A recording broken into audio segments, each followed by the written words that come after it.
Hello, everybody. Welcome to another great episode of the Life Optimized podcast. We talk and teach people how to improve their health, their fitness, and their lifestyle. Today, we have a great guest, Dr. Joe Lipsky from Reload Physical Therapy. And we're going to talk to him about everything from improving sports performance, how to use some health data and from your wearables to work with your trainer and on your own to help boost performance. We're going to talk about dealing with some sport injuries, and I'm sure a lot more. And Dr. Joe Lipsky has his BS in applied psychology from Farmingdale University and a doctorate of physical therapy from Columbia University Medical School. He uses combined experiences from his doctorate and continuing education to deliver a unique blend of rehabilitation and performance therapy to his clients. Joe specializes in helping endurance athletes overcome injuries and improving performance. He's helped his clients complete their first marathon, 100-mile ultra and endurance races, and Ironman races. When Joe isn't working, he loves playing golf, training for his own Ironman, which we're going to talk about a little bit here. So I'm sure a lot of his tips kind of go along with what he does for his clients, and traveling to new places. So he has a very comprehensive bio, a couple other cool things that we're going to bring up. So thanks, Dr. Lipsky, for hopping on. Thanks for joining us, Joe. Dr. Paulvin, great to be here, and a huge fan of what you do. So, always great to connect.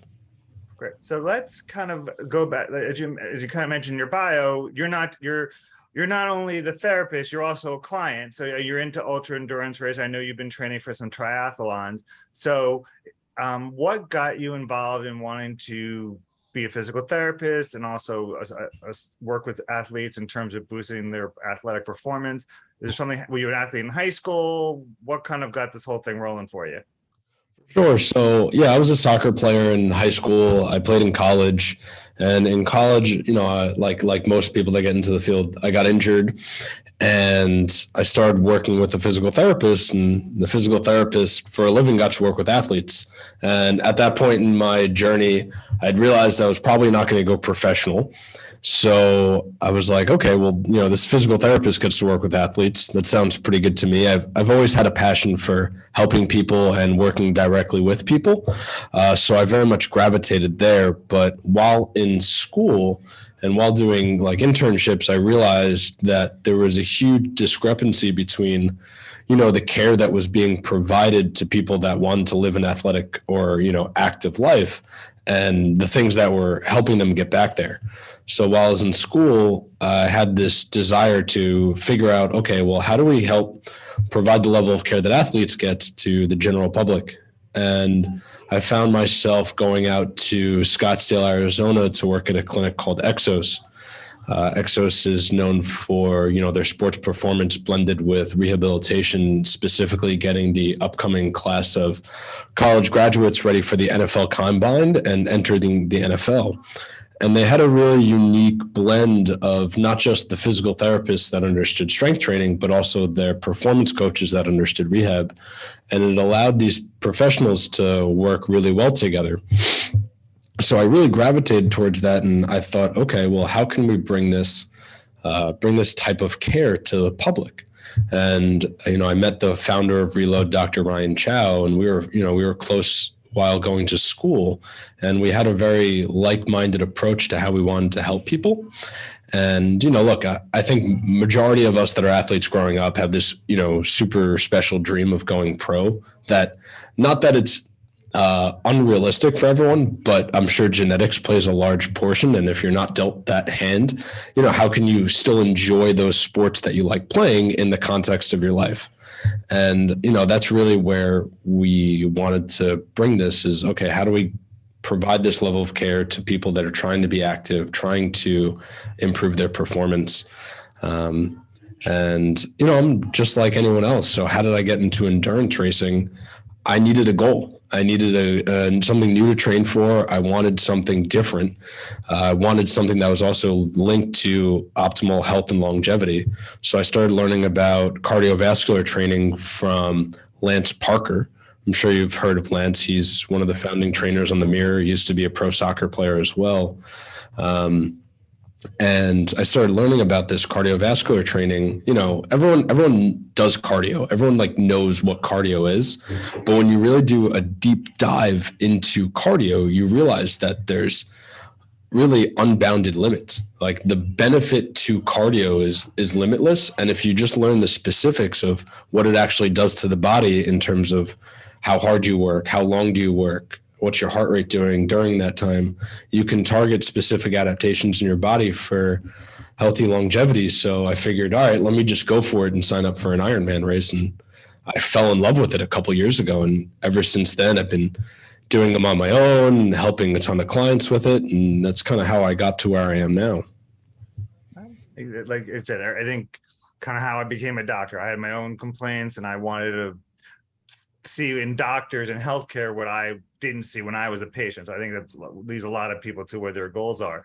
So, I mean, cardio training has insanely morphed over the last probably 5, even 2 years, because used to be pretty much you had to go to a special place, spend hundreds of dollars on everything from VO2 max testing and RMR and all this other stuff. And now most people can get that on their wrist or wearing a strap in for under $100 or probably under $200 at this point. I think so. Explain in more detail, what is cardio training? I mean, is that just kind of aiding what your resting heart rate is and HRV is? Are you adding in zone training like zone 1 through zone 5, or is it all of the above? So I think when you look at training, right, I think it's important to understand, like, why do you do cardio versus strength training, and what are the purposes, right? So at Reload, the philosophy that we abide by is, we're trying to help people meet physical activity guidelines. Physical activity guidelines is defined as at least 150 minutes of moderate to vigorous cardiovascular activity per week, along with 2 days of resistance training. And there's a ton of research in terms of years lived disability free, and then also from a longevity standpoint of people that meet physical activity guidelines have way less disease. They have way less risks of other forms of mortality, so such as like falls, cardiovascular disease, respiratory disease. So that's really why we exercise, right? And trying to prevent people from living a sedentary life and all of the other chronic diseases that go along with it is why we do a mix of cardiovascular training and strength training. Now, how does cardio play into this, and what are the differences? How do you know what to do, what not to do? Well, it's similar to strength training. You can, lift heavy things really, you can lift really heavy things slowly, like doing a max deadlift, or you could do like a kettlebell swing where you're lifting a lighter weight and moving it much faster. Those have different effects on the body. Cardio is no different. When you look at the heart, the lungs, and how those things work together to form your cardiovascular system, depending on the intensity and the duration at which you work, you're going to get different adaptations. For example, the most common scale to break down the heart rate intensity zones is what you mentioned before, zones 1 through 5, right? So zone 1 is, equated to like a warm up or like a cool down pace where you're sweating, but you're working really sustainably. Like you can do it for a very long period of time. You could have a conversation. Zone 2 is just a little bit more advanced, right? You could still have a conversation, but you're probably sweating a good amount. Zone 3, you're starting to get a little bit more into, anaerobic type work. It's probably going to be harder for you to form a certain conversation. And then zone 4, you get into your anaerobic threshold or lactate threshold, where you're very much having a hard time forming full sentences. You're probably only talking one word at a time. And then zone 5, where you're maximally working as hard as you possibly can, looks very much at like, what is your peak heart rate and what can you work to your max? You need to be able to understand like, what are the benefits of training in each zone and when is the purpose to train in each zone. For most people, it's beneficial to do majority of their cardiovascular work in zone 1 and 2. Zone 1 and 2 is defined as like long steady state cardio, And the reason it's so good is, Dr. Paulvin, right? The mitochondrial benefits to the cellular level and the cellular health that it provides us with. And then, occasionally, probably once a week or maybe once every other week, doing more like that zone 5 super high intensity, we'll say zone 4 or 5 super high intensity work. That's more working on your ceiling, right? Like your peak, or how high can you work your heart rate. Working at those 2 intensities is really beneficial for most people. And yeah. Let's give a couple of definitions for people who who are just hearing about this for the first time, or kind of, again, there's a lot of things out there. So when you say max heart rate, when you're dealing with a client, how are you helping them determine what their max heart rate is in terms of goal, or are you just kind of ballparking for them? So max heart rate, an easy but relatively inaccurate way of measuring it is just doing 220 minus your age. There are other formulas out there. Look, the best way to understand what your heart rate zones are to get tested, do some sort of cardiometabolic testing. Pinoe is very good with it. That's kind of how I do it. Lance Parker, who I mentioned before, does all my testing. And we test about once a quarter to establish the zones. But I think an easy place to start for most people is do 220 minus your age. And then that's like your max heart rate. Your zone 5 is a certain percentage of your max heart rate. Zone 4 is a certain percentage. Zone 3, zone 2 gets to 50 to 60%. And then zone 1 is, 40 to 50%. When you say anaerobic threshold, define that for people who are listening. Gotcha. So basically, when you're working, you have what we call energy systems. So what in your body is providing you with energy? Right? Where is that coming from? Your 2 main sources of energy, right? We're keeping it super high level, is aerobic or anaerobic, right? Aerobic is much more in terms of longer efforts that are lower intensity. You're probably running at lower speeds or biking at lower speeds. The predominant fuel source will be fat. When you get into anaerobic, you're going to start using more carbs or glucose for energy as well. Those are going to be the more intense, shorter bout type efforts. Think a 400 meter sprint versus a 5-mile run. So you led me right into my next question. So I'm a longer distance runner. I am never going to do it. I'm not a sprinter and never will be. So when you're training somebody who's a sprinter, or somebody who's a soccer player or tennis player who has quick starts and stops, burst type athlete, versus somebody who's training for a triathlete, I assume there's different regimens and different ways you're going to deal with somebody who's in one bucket versus somebody who's running a marathon versus a 40-meter sprinter. For sure. Now, look, everyone needs a foundation, right? You have to build a foundation. We look at the body in terms of a pyramid.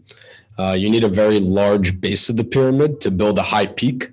If you have a small base with a tall peak, you're at risk of falling over, right? That's where people start to get into overtraining, or you're probably at risk for some sort of injury. So we do both low intensity stuff with our 400 meter sprinters. And we do low intensity work with our marathon runners. We also make them work at higher intensities. But once everyone has established that nice, good foundational base, if you want to be a 400 meter sprinter, you need to be able to work at higher intensities. You need to probably be able to work into zone 4 and 5. It's going to give your cardiovascular system the biggest bang for your buck in terms of helping your heart supply the rest of your body with blood and oxygen and fuel and everything as efficiently as possible. Versus an endurance athlete, let's just, if you're a competitive marathon runner, it's different. But if you're running, let's just say like a 3:30 to a 4-hour marathon, you want to make sure that you're predominantly using fat as your main fuel source. Over the course of a long race, it's way more efficient and way less taxing on the body. So it's important to be able to have a large zone 2 or large zone 1 or 2 for more longer endurance athletes. Yeah, exactly. So so when we're dealing with them, again, somebody was recording this. We just had the world record broken in the marathon a couple weeks ago. I want to be training just like he is and run like 4 minute, whatever he was running. I think he was running sub 5 the whole marathon, and that's just to me insane. But so what are the mistakes what are the 1 or 2 biggest mistakes you see in people who are training? Is it they're doing too much, too little? I mean, I know I see it. Are they doing just two-legged, especially runners? Are they all doing these two-legged things? Are they doing all cardio, no lifting? What are the 1 or 2 biggest things that people are doing wrong when they're training for competitive sports? Oof, that's a tough question. I mean, I think it's important to define who we're working with. So it's like I see mostly endurance athletes. The biggest issue with most endurance athletes is all they do is their sport. So runners like to run. Runners don't like to lift. So the big thing with runners is runners generally run too much. I find that there's way too big an emphasis on just like weekly mileage. Yes, it's important and it's a good gauge for what distances can you handle. But I think most runners probably don't need to run more than 3 times, maybe 4 times a week. Prioritizing more strength work is going to be incredibly beneficial, right? Knowing how to implement the strength work is really hard though, because obviously your goal isn't to just get as strong as possible. Your goal is to use the strength work to build up strength so you can ultimately get faster or last a longer time. And also that strength work can't take away, like you can't do a crazy amount of deadlifts, be super sore, and then you can't run for 4 days, right? Like that's not beneficial. At the same time, the other big mistake I see people making is they don't measure things. They kind of just go based on gut feeling. And if you're a super seasoned athlete, I think that works. If you've gone through a period of time where you measure things and you know what intensities you're working at in terms of how high your heart rate is based on how you're feeling, that's a very expert level skill. I think most people, myself included, need a heart rate monitor. I think most people that try and do the lower intensity stuff that we were talking about, like zone 1 and 2 work, most people work too hard and they start crossing, from their aerobic threshold into, anaerobic work. And it's a very different adaptation that the body will then result in if we work too hard. We don't get those lower zones built up over time. And what you start seeing is people don't know how to use fat as a fuel source. They start only utilizing carbs. And from a performance standpoint, that's super important, right? Whether your goals are more aesthetic or your goals are more performance oriented. So yeah, I think the 2 biggest things, with my population being mainly runners, endurance athletes, is they like to do their own sport and people don't measure things enough, right? It's a whole nother rabbit hole that I see, and I'm sure you see, is that now with everybody having a wearable of some sort, if not multiple, they have data. They're not sure exactly what it means or what to do with it. So then it's a skill of trying to, again, teaching what it means. Then, like you said, when you hit the right perfect combo is they have the data, they know how to use it, and they actually abide by it. Because I think again, for somebody that mindset is more is always better. And a lot of these things, as we know, recovery is more important now, and making sure you're doing in all the buckets. You need to do lower and higher intensity. It's not, again, going as fast as you can. It's not always going as long as you can. So I think it's trying to now is really trying to educate patients. So I think, and I think you brought it up. I mean, I think the starting point is getting a heart rate strap. I love the Polar H10. I don't know if you have a specific brand that you use, and using that as your initial measure. One, you're going to just know if your heart rate is spiking too much, or you have, like you said, those peaks and troughs, that you may be in trouble. And also, but also so you can use it overall intensity of your workout, but also you can use it, like you mentioned, figuring out on your own before you get a complete box testing where your zones are. So is that your first piece of equipment you're using, or first piece of data you're using with your clients, or using other things as well to kind of get them going in terms of what they need to know? Yeah. I mean, look, some people are more into it than others. I mentioned like the talk test before, where based on what your ability to have a conversation is, usually correlates with how high your heart rate is. For a lot of people that, look, they just want to meet physical activity guidelines. Maybe they're looking to lose a little bit of weight, so they want to safely implement cardio. I tell them, go on the treadmill, get really sweaty. But if you can't have a conversation with me, like if we were on the phone chatting and you couldn't have a conversation, you're working too hard. Right. So that's like level one with people. Level two is, I agree with you. I love the H10 polar heart rate strap.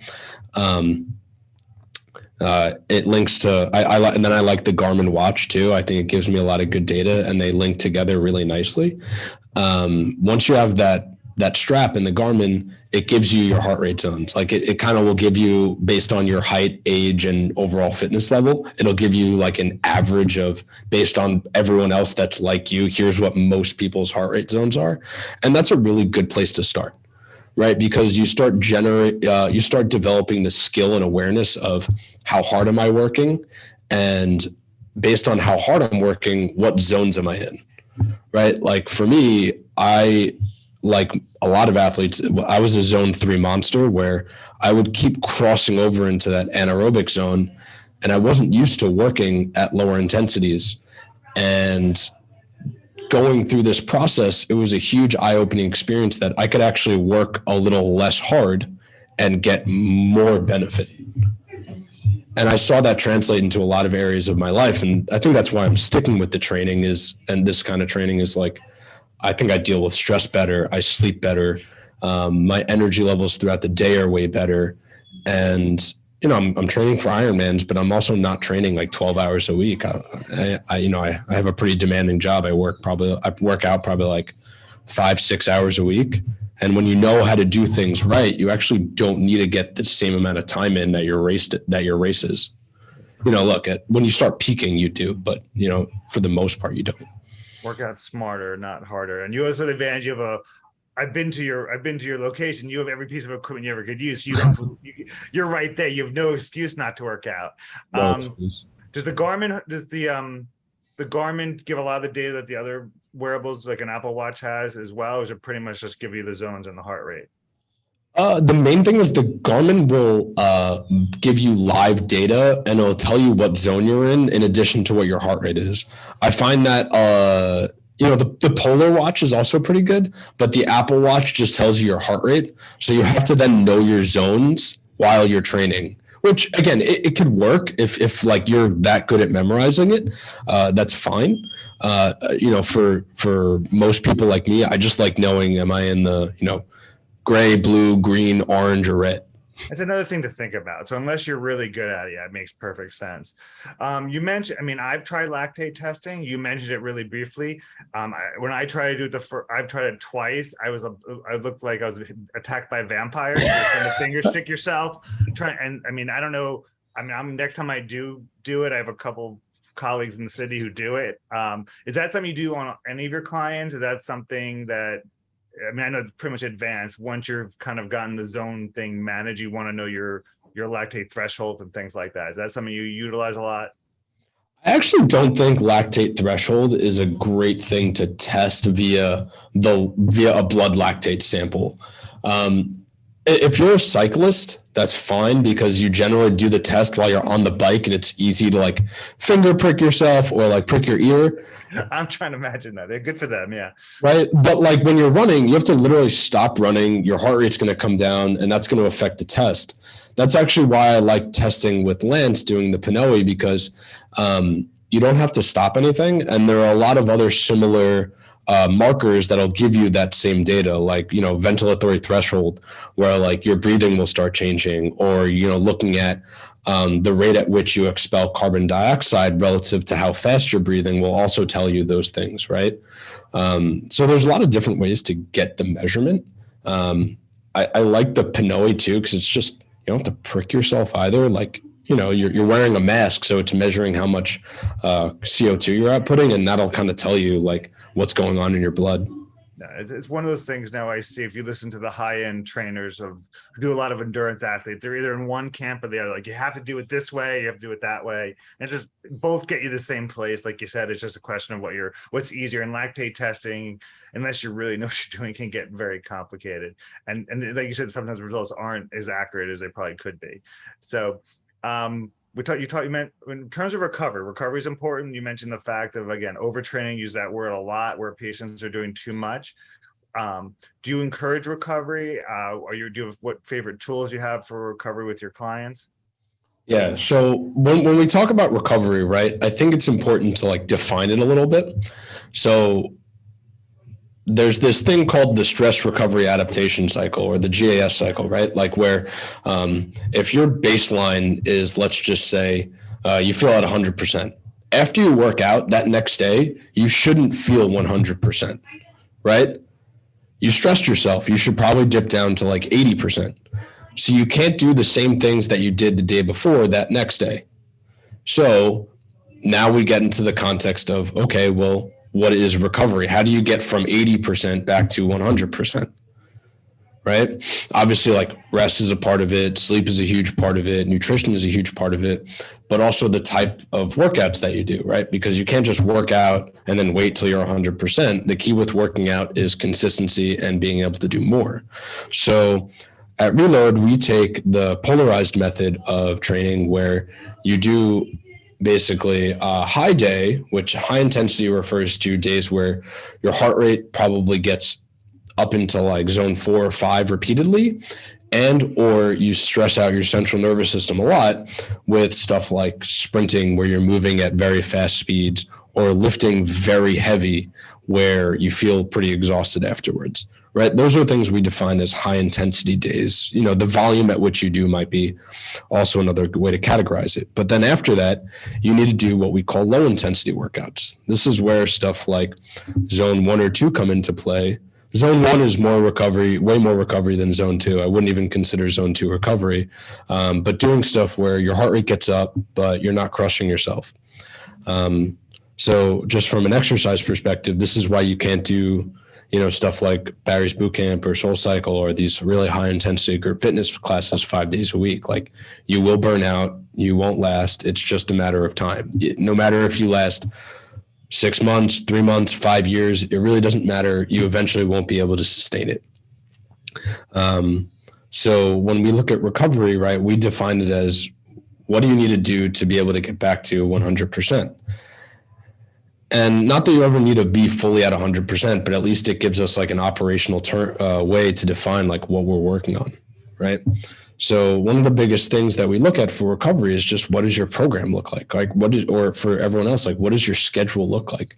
What are your training days? And what are you doing on those training days? Because if you come in with knee pain and we identify that like you're just not recovering from your workouts and you're doing too many of these high intensity workouts, it doesn't really matter what I do for you, right? Like, you're just going to go back doing the same things.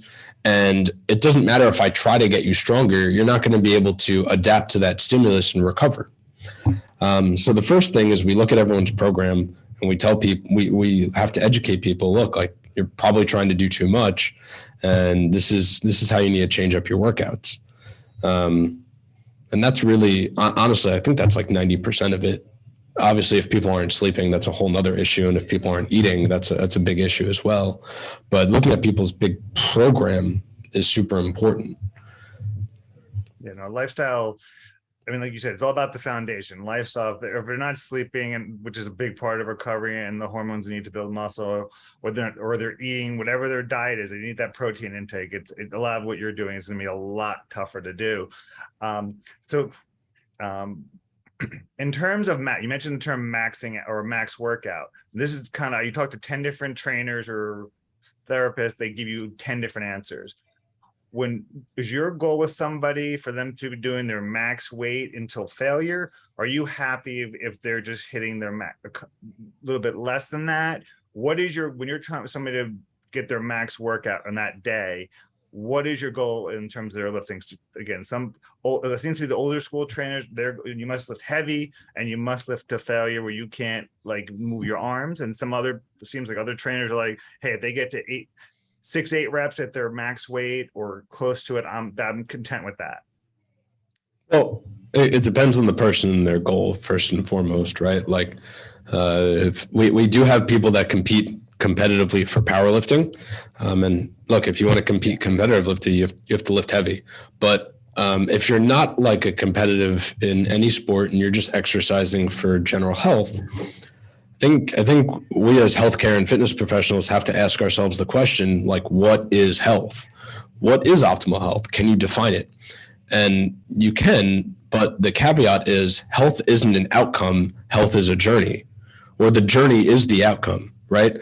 We know that health and being healthy is all about performing behaviors consistently over time.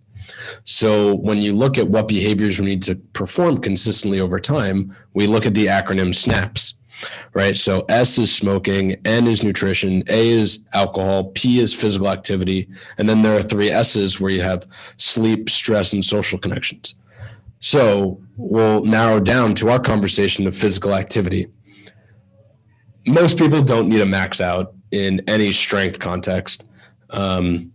If you really like it and it's a lot of fun and it keeps you engaged in exercising and being consistent with it, then that's great. But, similar to types of like car racing, like drag racing, the cars are meant to go as fast as they possibly can. And there are often a lot of accidents, right?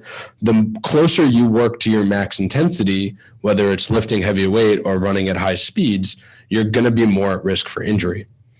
So you don't necessarily need to work at your absolute max for anything, but you got to make things challenging enough so that they change you, but not too challenging where you get broken down over time.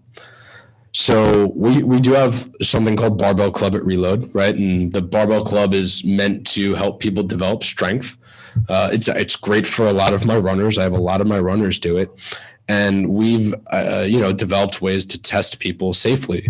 Our coach Marlon here is absolutely fantastic. He works with a lot of, different athletes, professional, general population too. And, we can identify basically what's hard at 5. And then we use a term called reps in reserve. So how many more reps could you have done? So let's just say you did 5 reps, but you had 3 reps left in the tank. You just basically did an 8 rep max, right? So and then you can calculate what percentage of someone's 8 rep max, what percentage of someone's 8 reps can they do for 1? And then from that number, you can then develop a program that you can use over time.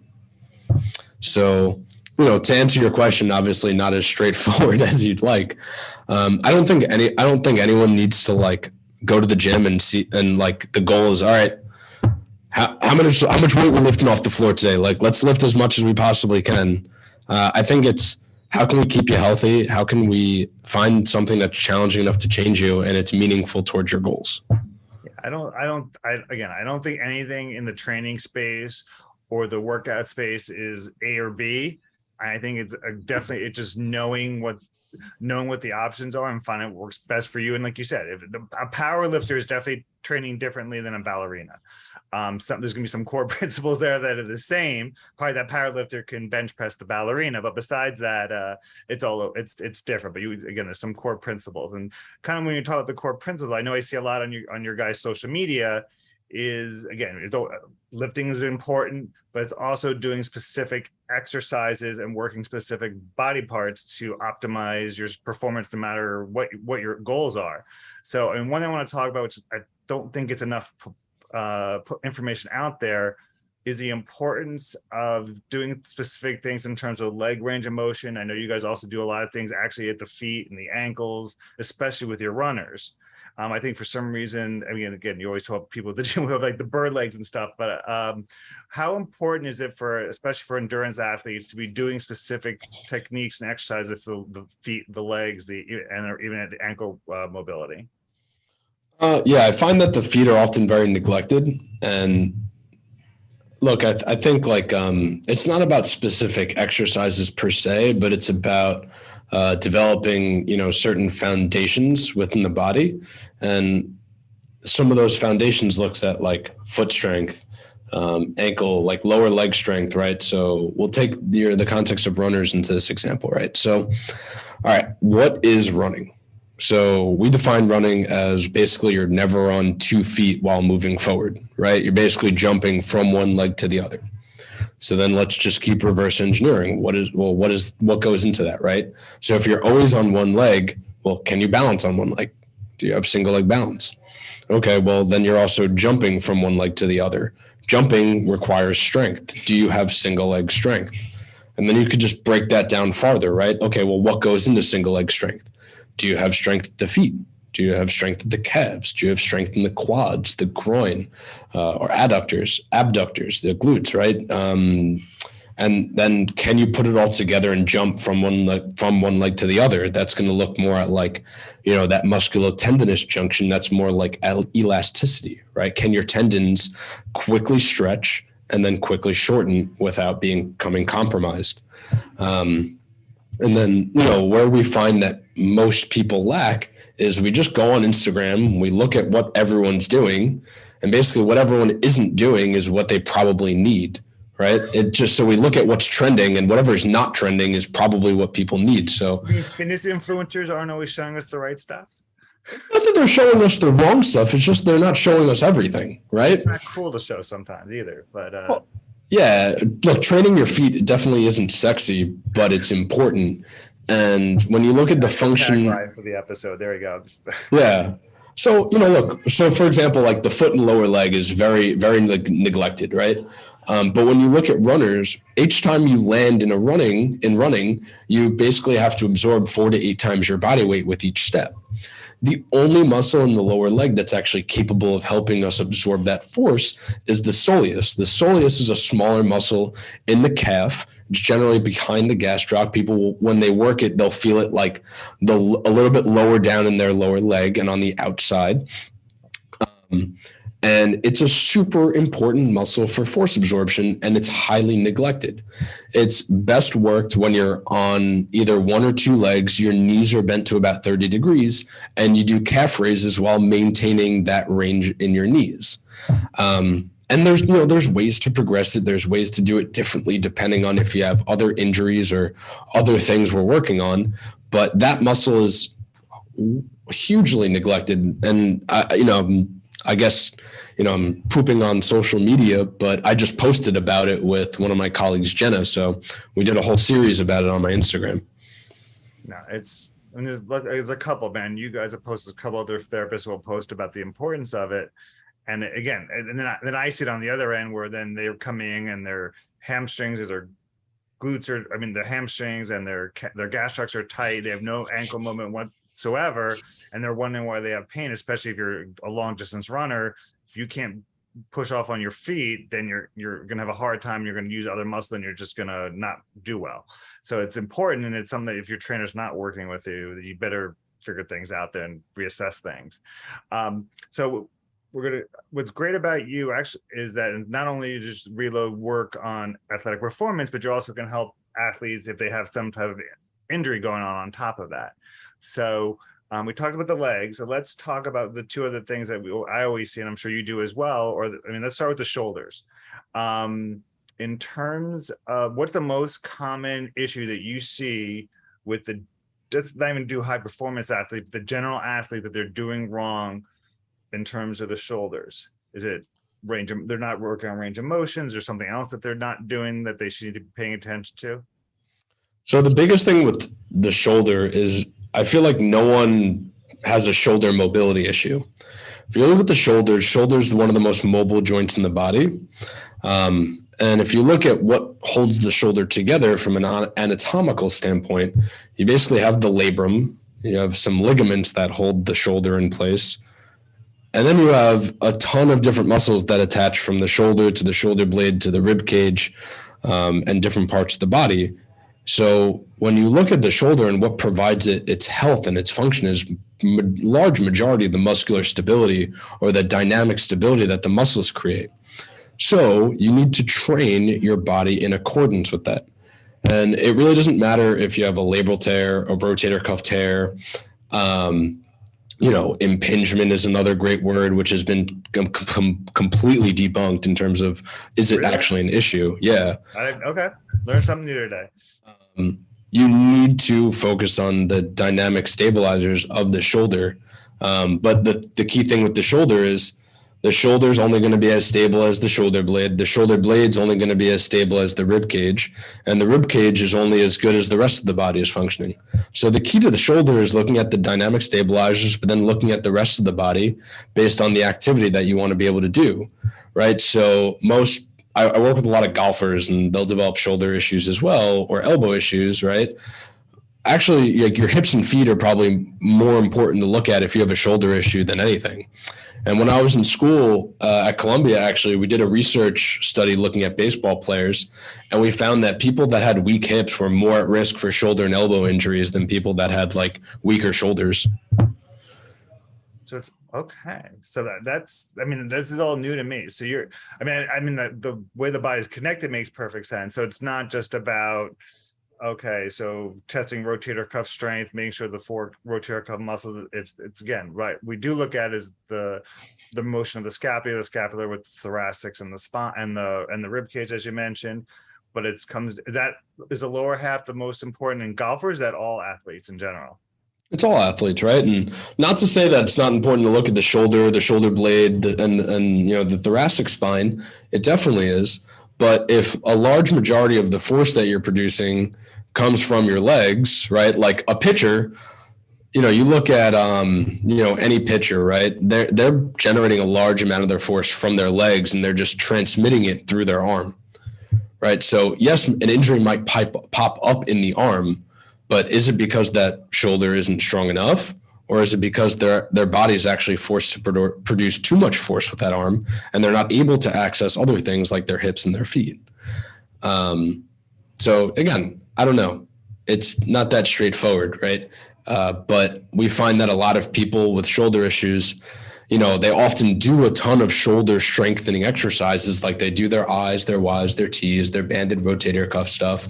Then I might even do some side planks and some planks, but then they don't get better, right? Or they don't feel pain when they're resting, but when they go back to the things they want to do, it still hurts.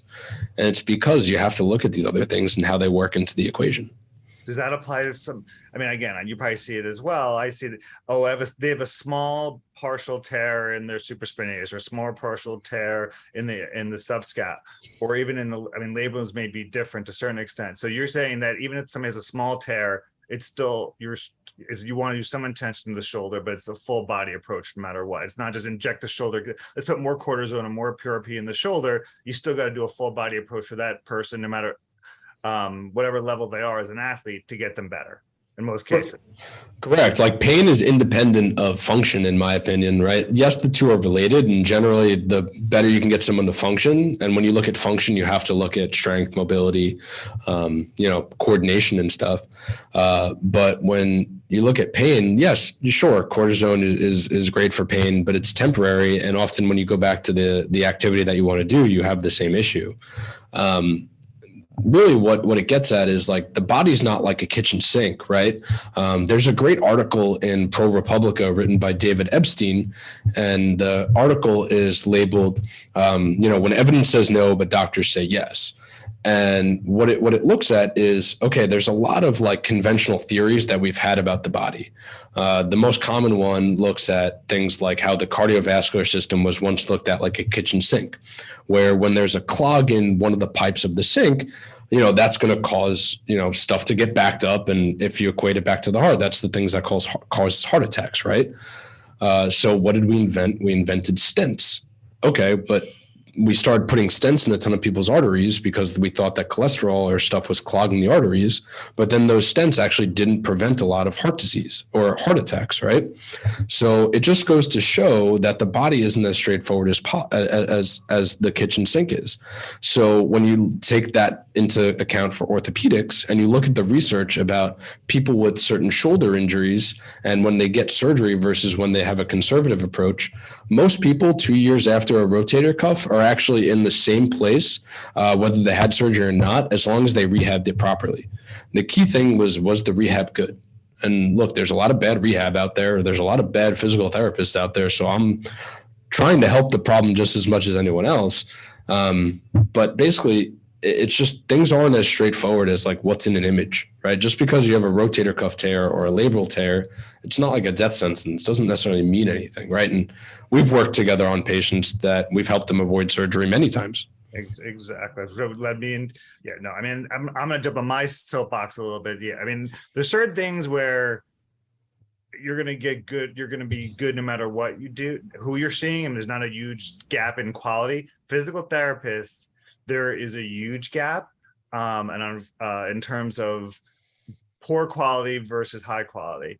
I mean, and that's something you need to understand. If you're dealing with a physical therapist who is pretty much not putting their hands on you, pretty much like Joe said, you have a rotator cuff tear, we're going to do I's, Y's, and T's. We're going to do a couple of band exercises and then send you off with the assistant for another 35 minutes. That's not going to get you better. You want them to put the hand on you. You want them to be doing a full body approach for them to be able to get you where you need to be, because otherwise you'll be back with your doctor a couple of weeks later having the same pain. And then we're going to send you over to Reload PT and get you some real help. So what is the one thing that you see now commonly that you wish you could just let your clients know or let doctors know that just drives you crazy? That you just, it's something that's pretty simple that people just don't get or don't do or maybe don't know about, like we talked about the feet before. Yeah, I think we need to take a different approach. Like, not everything is black and white. Meaning, like, just because you have pain doesn't mean you need to like rest and go through rice. One of the most important things to, staying healthy that we've mentioned is physical activity. That's independent of if you have like an orthopedic injury, right? So I get it. Like, I'm not asking everyone that has shoulder pain to just keep shoulder pressing overhead. That's not what I'm saying. I'm saying that, yes, you might have an orthopedic injury, but while you're trying to figure out what it is, just maintain some level of physical activity. It'll help you more than you have any idea, because once you stop training, you become deconditioned. And if you're going to rehab, you have to then get fit again on top of rehab, which makes it even harder. So even if you have back pain, right, like the answer isn't always rest. Stay moving in whatever capacity you can. I mean, I hate when patients, I had a patient actually last week who's running the marathon. Actually, a couple people asked me, and they're like, well, I'm just going to stay in bed for 3 days. I'm like, no, don't do that. Bed and rest is one of the worst things that you can do. I mean, study after study after study show that immobility, unless it's an insanely serious injury, is going to make you worse, not better. So as we wind some things down here, so where do you see things going in the sports training realm? Is it going to be more, again, is it going to be more data driven? Is there something that where you see things going in the next year or two, both in general and at Reload? Yeah, well, so it's definitely more data driven, but I think everything's going to get, like, basically everyone sees exercise right now as checking a box, where it's like, oh yeah, I do my strength training and go to like, my group fitness classes. But it's like, if you're going to a group fitness class and you're running on the treadmill and doing weights at the same time, and the weights never get heavier and you never get faster, are you really improving, or are you just checking a box, right? As we've discussed on this podcast, right, exercising is way more than just checking a box. So I think from an exercise standpoint, the world is going to get more into programs, meaning what does your schedule, what does your exercise routine look like?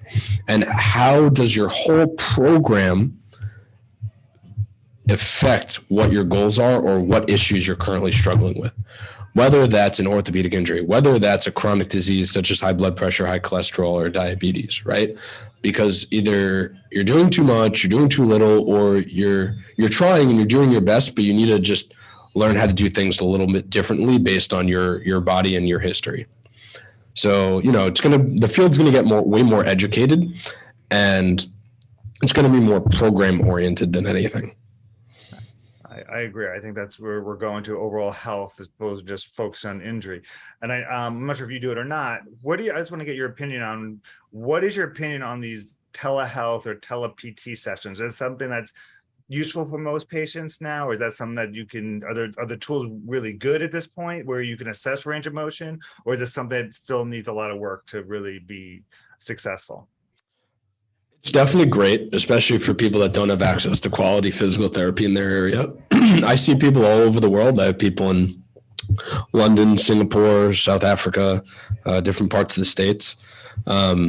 It's definitely limited in terms of two things. It's limited in terms of what that person has access to, and then also what that person's confidence is. Confidence and an access to equipment is a challenge, and confidence is actually the most important thing, because I just think to myself, like, if I didn't know what I was doing and I had this injury and I was trying to say, like, oh, move, do all these things and listen to a guy on a computer, it's like, what if something went wrong? Right? Like, yeah, it's all great when things progress in a nice linear fashion, but we know that's not how the body works, right? Like, there's ups and downs and peaks and valleys, and it's hard to do that virtually. We're still, I think, learning how to develop real relationships online, and I think that's shown where people that don't need to go back into the office want to go back into the office, because you're able to build a different level of trust in person. That being said, look, at Reload, our philosophy is all education and exercise. We do very little hands-on stuff, so it translates really well to online. But where we see it being very beneficial is when people are confident enough to try something different. Makes perfect sense. I think it's great, not only for people who don't have, it's great that people have access to, who don't have access to wherever they are, but now more people are much more nomadic and mobile, and they may be able to see you in New York once or twice, and then they could be wherever in the world, and they're still going to get that same level of care and not have to either have different therapists or not have any care at that point.